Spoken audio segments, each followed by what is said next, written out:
नमस्कार, मैं हूं शरद द्विवेदी और हमारी खास पेशकश बड़े करारे चुनावी नारे, इसमें आपका बहुत बहुत स्वागत है। विज्ञापन की दुनिया में जो स्लोगन्स होते हैं वो आप और हम जानते ही हैं। यहाँ हम कुछ ऐसे विज्ञापन स्लोगन्स की बात करेंगे जो आपकी हमारी ज़ुबान पर चढ़े हुए हैं। इसको विज्ञापन मत समझिएगा, लेकिन उनका जिक्र करना ये बताता है कि नारे या स्लोगन्स कितने इंपॉर्टेंट हैं। ठंडा मतलब कोका कोला, सर्फ की खरीदारी में ही समझदारी है, और इस तरह के कई विज्ञापन की हार के आगे ही जीत है। आप अगर याद करते चले जाएंगे तो ऐसे न जाने कितने स्लोगन और विज्ञापन आपके जहन में आते चले जाएंगे। नारों का भी इसी तरह का योगदान है। नारे और विज्ञापन ये आपस में जुड़े हुए हैं। जैसे विज्ञापन की दुनिया में कहा जाता है कि यूएसपी क्या है। आप जो भी प्रोडक्ट बेच रहे हैं, जो भी उत्पाद आप उपभोक्ता को बेच रहे हैं, यहाँ उपभोक्ता की जगह मतदाता आ जाता है। तो आप अपने प्रोडक्ट की अनूठी बात, यूएसपी का मतलब होता है कि एक अनूठी बात, एक अनूठा नारा, वो आप उपभोक्ताओं के मन में क्या बिठा रहे हैं कि सर्फ की खरीदारी में ही समझदारी है। ठंडा मतलब कोका कोला। और यहाँ क्या कहा जाता है कि गरीबी हटाने में हमारा योगदान है। और 2014 का चर्चित नारा, अच्छे दिन आने वाले हैं। एक बीजेपी, एक कांग्रेस। आज इस खास पेशकश में हम चुनावी नारों की, उनके इतिहास की और भारत के संसदीय इतिहास में उनके सफर की बात करेंगे।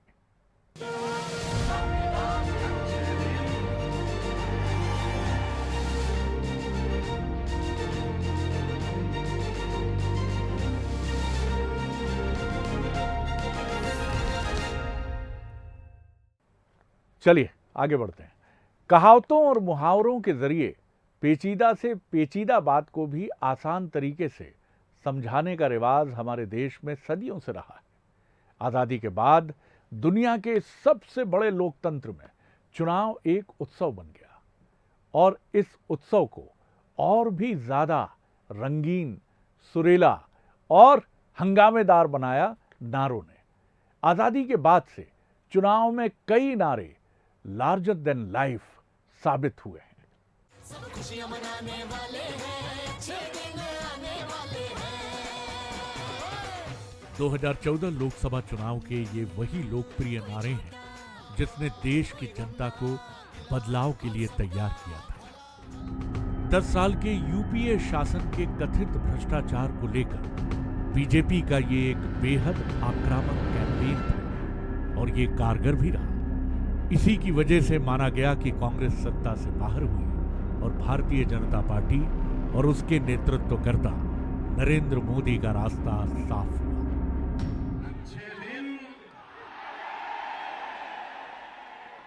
अच्छे दिन। चुनावी माहौल में जोश बढ़ाने में नारों की भूमिका हमेशा से खास रही है। चंद शब्दों में अपनी विचारधारा, विरोध और दूसरों की कमजोरी उजागर करते नारे देश में सरकारें बनाते और गिराते भी आए हैं। जितने भी चुनाव हुए उनमें कोई ना कोई नारा लोगों के सर चढ़कर बोला है। एक अच्छा नारा धर्म, क्षेत्र, जाति और भाषा के आधार पर बंटे लोगों को एक सूत्र में बांध सकता है। वहीं एक नॉन पॉपुलर यानी खराब नारा राजनीतिक महत्वाकांक्षा को बर्बाद भी कर सकता है। चुनावी नारों के इतिहास की बात करें तो इसकी शुरुआत देश के पहले आम चुनाव के साथ हो गई थी। 1951-52 के चुनाव में कांग्रेस पार्टी का नारा था, स्थायी, असांप्रदायिक और प्रगतिशील सरकार के लिए कांग्रेस। 1962 के भारत चीन युद्ध के बाद लोकसभा के तीसरे आम चुनाव हुए, जिसमें जनसंघ ने पंडित नेहरू पर तंज कसते हुए नारा गढ़ा था,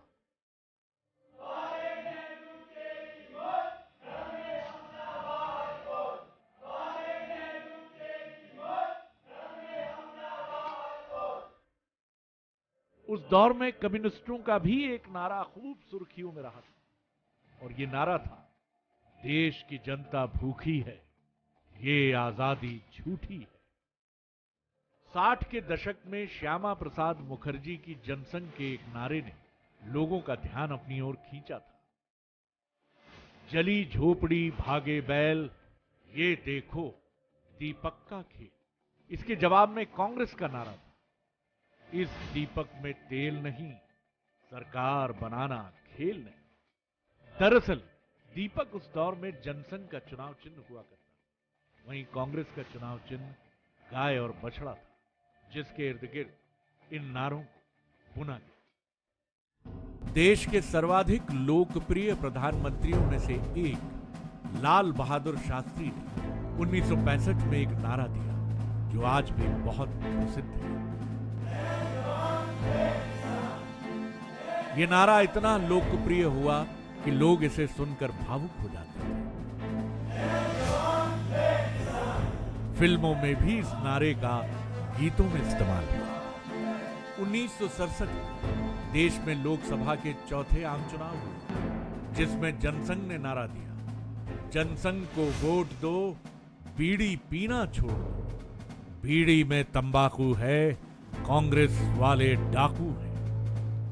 यदि देश के चुनावी इतिहास की बात करें तो हम कह सकते हैं कि नेहरू युग के बाद इंदिरा युग शुरू हुआ और इस युग में नारों ने ही चुनावों की दिशा तय की और होशियार नेताओं ने देश की भावुक जनता को मोबिलाइज करने के लिए, अपनी तरफ खींचने के लिए इन नारों का भरपूर इस्तेमाल किया।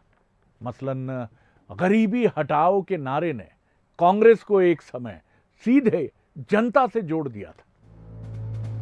1971 में लोकसभा के 5वें आम चुनाव हुए और इसमें इंदिरा गांधी ने नारा दिया, गरीबी हटाओ। ये नारा बेहद लोकप्रिय साबित हुआ। उन दिनों देश की अर्थव्यवस्था अच्छी नहीं थी और लोग अपने जीवन स्तर में सुधार चाहते थे। लोगों को इंदिरा गांधी के इस नारे में उनका अपना जीवन बदलने की उम्मीद नजर आई। इस नारे का परिणाम यह हुआ कि इंदिरा गांधी पूर्ण बहुमत से सत्ता के शीर्ष तक अपनी पकड़ कायम रखने में कामयाब रही। वहीं गरीबी हटाओ का जवाब उनके विरोधियों ने इस नारे के साथ दिया, देखो इंदिरा का खेल, खा गई राशन, पी गई तेल। हालांकि ये नारा जनता को रास नहीं आया और ये चुनाव में चल नहीं पाया। 1977 में इमरजेंसी के बाद देश में आम चुनाव हुए। विपक्ष ने इस चुनाव में कई ऐसे नारे दिए जो कांग्रेस को सत्ता से बाहर करने में अहम साबित हुए। इमरजेंसी की कड़वाहट और कथित रूप से सत्ता के शीर्ष पर बैठे लोगों की मनमानी से नाराज जनता ने इन नारों को खूब बढ़ चढ़कर मन और आत्मा से आत्मसात किया। जगजीवन राम की आई आंधी, उड़ गई इंदिरा गांधी। आकाश से नेहरू करें पुकार, मत कर बेटी अत्याचार। जमीन गई चकबंदी में, मकान गया हदबंदी में। द्वार खड़ी औरत चिल्लाए, मेरा मर्द गया नसबंदी में। सिंहासन खाली करो कि जनता आती है, इंदिरा हटाओ देश बचाओ। वहीं इसके जवाब में कांग्रेस नेता देवकांत बरुआ ने जो नारा दिया, वो नारा एक इतिहास का अद्भुत नारा बन गया और ये नारा था, Indira is India and India is Indira. 1978 में कर्नाटक के चिकमंगलूर से इंदिरा गांधी उपचुनाव लड़ रही थी। इस दौरान दक्षिण भारत के कांग्रेस के नेता देवराज अर्ज ने बड़ा मशहूर नारा दिया,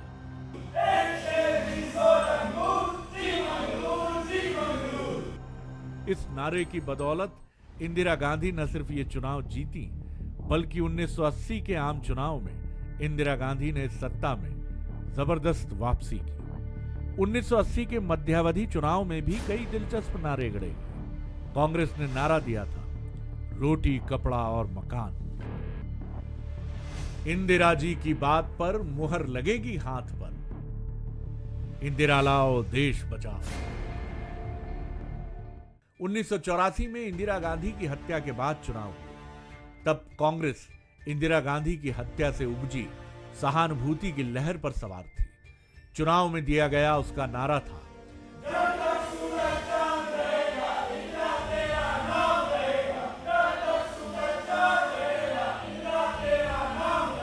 ये नारा बेहद अहम साबित हुआ। लोगों ने नम आंखों से न सिर्फ इंदिरा गांधी को अपने मन में रखा, बल्कि कांग्रेस को भी बढ़ चढ़कर बहुमत के साथ समर्थन दिया। इस नारे से पूरे देश में कांग्रेस की लहर जैसे एक सुनामी बन गई। कांग्रेस को इस चुनाव में अपने इतिहास में अब तक की सबसे ज्यादा 400 से ज्यादा लोकसभा की सीटें मिली और ये किसी भी पार्टी का ऑल टाइम रिकॉर्ड है। 1989 के लोकसभा के आम चुनाव में बोफोर्स तोप की दलाली का मुद्दा खूब गूंजा। भ्रष्टाचार के विरोध में विश्वनाथ प्रताप सिंह ने कांग्रेस छोड़ी तो उनका नारों से स्वागत किया गया और वो नारा था, राजा नहीं फकीर है, देश की तकदीर है। अटल बिहारी वाजपेयी को प्रधानमंत्री पद का उम्मीदवार बनाया और नारा दिया, बारी बारी सबकी बारी, अब की बारी अटल बिहारी। वहीं कांग्रेस का नारा था,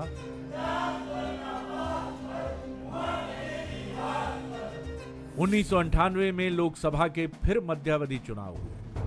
अटल बिहारी वाजपेयी ने एक बार फिर प्रधानमंत्री पद की शपथ ली। उन्हीं की अगुवाई में भारत ने राजस्थान के पोखरण में परमाणु परीक्षण किया, जिसके बाद वाजपेयी ने एक बेहद लोकप्रिय नारा दिया, जय जवान, जय किसान, जय विज्ञान। इंदिरा और राजीव युग से लेकर सियासत के मोदी युग तक नारों ने बहुत कुछ बदला है, लेकिन कभी कभी नारे उल्टे भी पड़ जाते हैं, लेने का देना भी पड़ जाता है। जैसे भारतीय जनता पार्टी के लिए 2004 के चुनाव में इंडिया शाइनिंग का नारा उल्टा पड़ गया था, तो वहीं मोदी को लेकर कांग्रेस की तरफ से उछाले गए कुछ नारे उस पर बेहद भारी पड़े थे। 2004 का लोकसभा चुनाव नारों के इतिहास में बेहद दिलचस्प रहा। भारतीय जनता पार्टी के अहम स्ट्रैटेजिस्ट प्रमोद महाजन की सलाह पर ग्रे वर्ल्ड वाइड एडवर्टाइजिंग नाम की प्रोफेशनल फर्म ने चुनाव प्रचार में मदद की। करोड़ों रुपए खर्च करके भारत को उभरता हुआ देश बताया गया। उस चुनाव में बीजेपी का बहुचर्चित नारा था, India shining, feel good factor, Bharat उदय। दूसरी ओर सोनिया गांधी के नेतृत्व वाली कांग्रेस ने इंडिया शाइनिंग के जवाब में कहा, कांग्रेस का हाथ आम आदमी के साथ। आम आदमी को क्या मिला? यह नारा बीजेपी के नारे पर भारी पड़ा। इंडिया शाइनिंग असरकार साबित नहीं हुआ।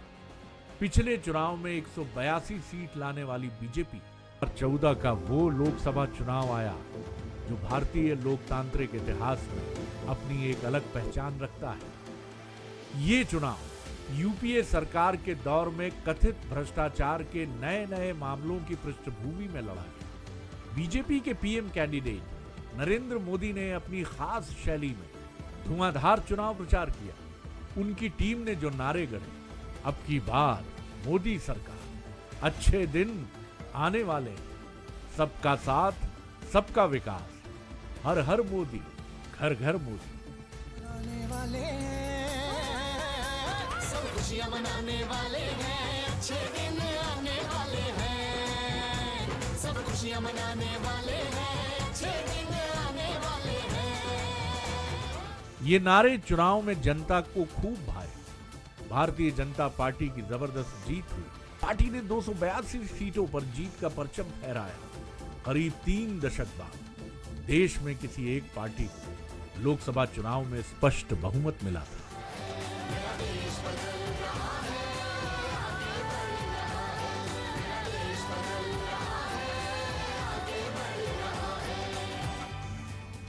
2019 के लोकसभा चुनाव के नारे भी बेहद दिलचस्प रहे। बीजेपी ने सत्ता में वापसी के लिए कई लोकप्रिय नारे दिए। आएगा तो मोदी ही, एक बार फिर मोदी सरकार, मोदी है तो मुमकिन है। वहीं कांग्रेस नेता राहुल गांधी ने राफेल डील में कथित भ्रष्टाचार के आरोप लगाते हुए नारा गढ़ा, चौकीदार चोर है। इसके जवाब में बीजेपी ने कहा, मैं भी चौकीदार। आप आश्वस्त रहिए, आपका ये चौकीदार पूरी तरह से चौकन्ना है। और ये कैंपेन सोशल मीडिया में इतना भाया कि पूरे देश में लोगों ने मैं चौकीदार करके अपने ट्विटर हैंडल और सोशल मीडिया प्रोफाइल को चेंज किया।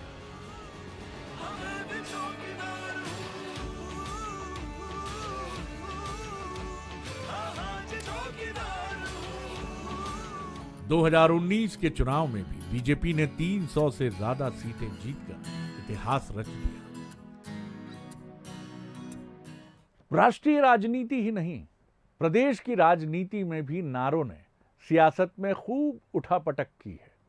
उत्तर प्रदेश इस मामले में सबसे आगे रहा है, तो मध्य प्रदेश में भी नारों ने पार्टियों की किस्मत बदलने में खासी भूमिका निभाई है।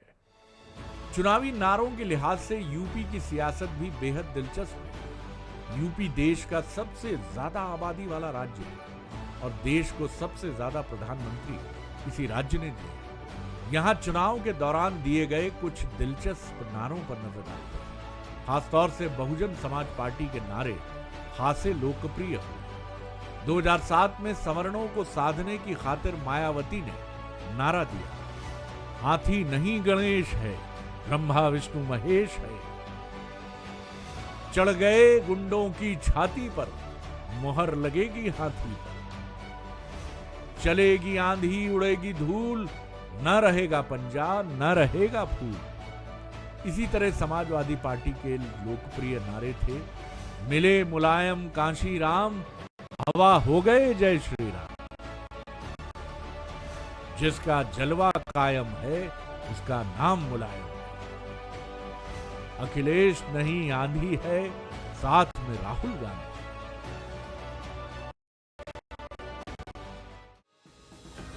चलते चलते मध्य प्रदेश के 2018 के चुनाव के कुछ नारों का भी जिक्र करें। खासतौर से उस चुनाव का एक नारा बहुत चर्चित रहा, माफ करो महाराज हमारा नेता शिवराज। भारतीय जनता पार्टी का ये कैंपेन काफी आक्रामक रहा। दोनों ही पार्टियों ने कड़ी मशक्कत और मेहनत के बाद ये चुनाव लड़ा और इसका असर नतीजों पर भी दिखा। जहां किसी भी पार्टी को पूर्ण बहुमत नहीं मिला, हालांकि कांग्रेस ने बीजेपी से 5 अधिक सीटें लेकर सरकार बनाई, लेकिन ये सरकार बहुत लंबे समय तक नहीं चल पाई और फिर उपचुनाव में बीजेपी ने पूर्ण बहुमत के साथ अपनी सरकार बनाई। साफ है कि जब तक चुनाव रहेंगे, नारों की अहमियत बनी रहेगी। किसी पार्टी को सत्ता दिलाने और उसे सत्ता से दूर करने में भी नारों की भूमिका रहती है। चुनाव डेस्क, बंसल न्यूज। नारों का चुनाव पर कितना असर होता है, इसका अंदाजा आप इसी बात से लगा सकते हैं कि पॉलिटिक्स के इस मॉडर्न दौर में भी पार्टियां बाकायदे नारे गढ़ने के लिए बड़े बड़े प्रोफेशनल्स और कंपनीज को हायर कर रही हैं। पार्टियों के इलेक्शन वॉर रूम में घंटों माथा पच्ची करके नारे गढ़े जा रहे हैं।